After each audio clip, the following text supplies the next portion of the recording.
Alright, in this video we are going to learn how to add new columns to this doctor model and show it on the detail page. So in the previous video we have seen that our models.py file consists of two classes.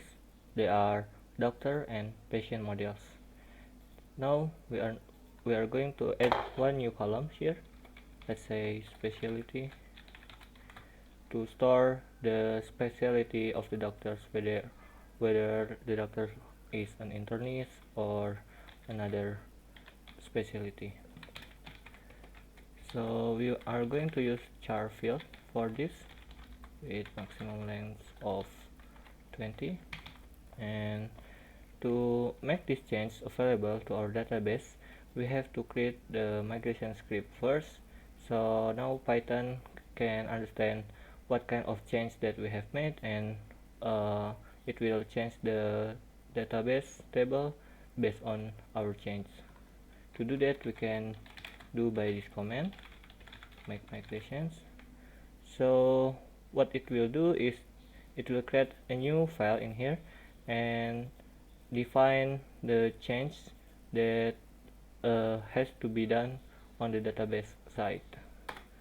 So because we don't provide default value, we have to provide it here because there are already several records on the table. As we know that we already have this first doctor. Oops, we cannot do this now. So let's provide the default. Maybe you can say the default is general specialist,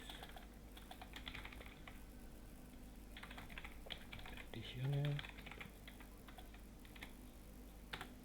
Okay, so it is creating this file which will add a new field to the doctor model with the name of specialty, and this is the default value and the maximum length is 20. So we all set. So now this is only the migration script. We have to run the migrations with another command, which is python manage.py migrate, like this.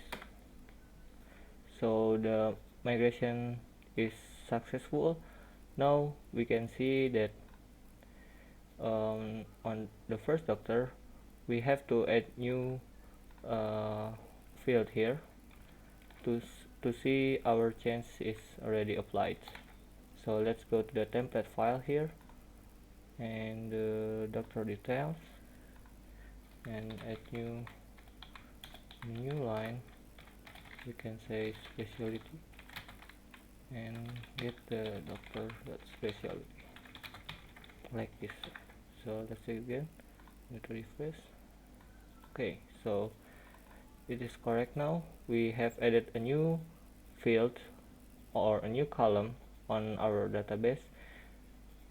Using the same way, we can also add another columns to this patient, for example image or an address, or also the contact number. We can add anything that we want to the detail page.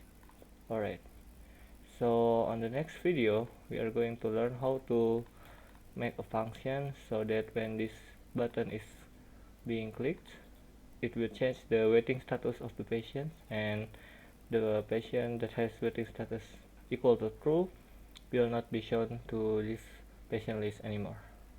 So see you on the next video.